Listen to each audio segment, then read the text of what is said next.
Bonjour Stéphane Castelluccio, merci d'être avec nous. Alors vous êtes venu nous présenter aujourd'hui Le goût pour les lacs d'Orient, votre ouvrage qui a été édité par Monelayo en 2019. Oui, merci de m'avoir invité. Oui, effectivement, cet ouvrage fait suite à deux précédents ouvrages sur l'histoire du goût pour les porcelaines de Chine et du Japon et l'histoire du goût pour les papiers peints chinois, c'est-à-dire tous les objets d'art qui étaient importés par les compagnies des Indes, importés d'Orient et qui avaient un grand succès en Europe et en France, particulièrement au XVIIe et au XVIIIe siècle. Et donc j'ai voulu couvrir les principaux types d'objets importés par la Compagnie des Indes. Alors est-ce que vous pourriez nous parler de l'histoire des différentes techniques du lac et des décors? Oui, alors vous aviez deux grands sites de production, la Chine et le Japon, qui étaient les plus appréciés en Europe et en France, et deux pays et deux techniques assez différentes. La Chine privilégiait le lac peint, qui était plus rapide mais un peu plus fragile, ou alors le lac de Coromandel, c'est-à-dire des couches de lac assez épaisses, creusées, et qui ensuite étaient peintes, étaient plutôt privilégiées pour les grands décors de paravent. En revanche, au Japon, on a plutôt développé des principes et une technique de lac dite maquillée au XVIIe, c'est-à-dire un jeu de poudre d'or au grain plus ou moins fin qui était versé de plus ou moins grande densité entre les différentes couches de lac noir plutôt au Japon, alors que la Chine privilégiait la laque rouge, ce qui vous donne un effet de profondeur et de relief. Donc, et surtout, compte tenu de l'usage de l'or dans ses différents aspects, fins, petits carrés ou même dorés, vous avez un effet de richesse et qui contraste avec la profondeur du lac noir assez impressionnant. Est-ce que vous pourriez nous parler de la façon dont se déroulait le commerce des lacs et les différents acteurs qui y prenaient part? Oui, le commerce des lacs était partagé par les différentes compagnies des Indes orientales. Ça coûtait extrêmement cher d'armer une flotte pour aller aux Indes, donc il y avait des monopoles qui permettaient d'éviter les problèmes financiers. Ce sont les compagnies hollandaise qui a été la plus importante. Autant la compagnie anglaise créée en 1600 a commencé son commerce, mais assez rapidement arrêté pour la Chine et le Japon. Il s'est plutôt concentré sur l'Inde. En revanche, la compagnie hollandaise a eu finalement le monopole de fait du commerce avec le Japon à partir du milieu du XVIIe siècle. La compagnie française est quasiment la dernière arrivée en 1664 et elle a surtout trafiqué comme les autres compagnies.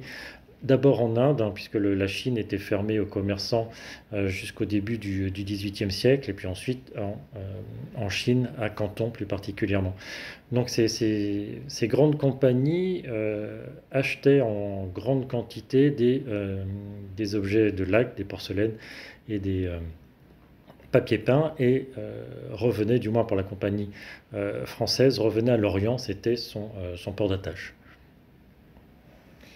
Est-ce que vous pourriez nous dire quelques mots du type d'objets que nous pouvions trouver sur le marché et surtout leurs usages? Oui, donc les différents objets sont principalement des paravents, des grands paravents spécialité de la Chine à 12 vantaux ou 12 feuilles, comme on disait au XVIIe et au XVIIIe siècle, des grands cabinets. Les cabinets étaient plutôt une spécialité du Japon, ces cabinets à deux portes avec des tiroirs à l'intérieur qui étaient très à la mode dans la deuxième moitié du XVIIe siècle et qui poursuivaient cette mode du cabinet d'ébénisterie qui avait émergé en Europe à cette même époque. Et à côté de ces objets très coûteux, vous avez des objets moins importants et un petit peu moins coûteux, qui sont des boîtes, des plateaux, des boîtes de différentes formes. Vous avez aussi parfois quelques éventails. Donc un éventail d'objets qui paraît réduit, mais en fait qui permettaient de toucher une clientèle un peu plus large, il faut garder à l'esprit que les lacs étaient très chers. C'était vraiment parmi les objets les plus chers importés d'Orient, était beaucoup plus cher qu'une porcelaine. Donc on est là avec les lacs dans un marché de grand luxe et la clientèle était assez réduite. Et alors les collections de Marie-Antoinette? Alors, les collections de Marie-Antoinette sont très intéressantes parce que c'est la seule collection de lacs du XVIIIe siècle qui soit conservée dans son intégralité. Elle comprenait à la veille de la Révolution 97 pièces. Il y a eu seulement 6 pièces de perdues depuis et la collection est partagée entre le musée du Château de Versailles, le musée du Louvre et le musée Guimet. Et cette collection est très représentative de ces collections d'amateurs du 17e, du 18e, pardon, avec un ensemble de lacs, généralement des boîtes, aux formes très originales ou aux formes zoomorphes ou bien en forme de fruits ou de légumes de belle qualité. Il n'y a pas uniquement que des chefs-d'œuvre, mais la qualité est généralement assez belle et avec des montures de bronze doré que l'on appréciait énormément. On les voyait souvent sur les porcelaines et également sur les lacs, des montures en bronze doré généralement qui mettaient en valeur toute la profondeur du noir des lacs. Et Marie-Antoinette a développé sa collection à partir du legs de sa mère, l'impératrice Marie-Thérèse, qu'elle a reçue en 1781. Et à partir de cette année, elle a acheté régulièrement en vente publique des objets.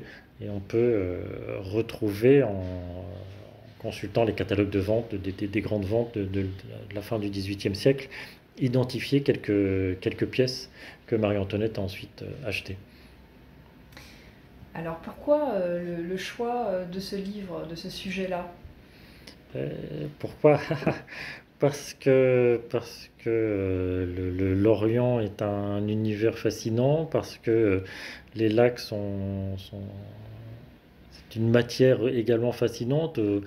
Au départ, on part de la sève d'un arbre pour arriver à des objets extrêmement complexes, extrêmement riches, extrêmement subtils dans leur décor, particulièrement au Japon. Et il y a une poésie et une beauté dans le travail du lac qui est tout à fait différente de celle des porcelaines. On a vraiment deux sensualités différentes entre la porcelaine qui est plutôt brillante et claire, la laque plutôt sombre et profonde, et un jeu de matière et de couleurs totalement différentes qui fait que c'est pas un hasard si les collectionneurs du XVIIIe siècle les ont associés dans leur collection pour les présenter avec leurs tableaux, et avec ce jeu de contraste de matière, de couleurs et de profondeur, et évidemment l'or qui magnifie toutes les couleurs et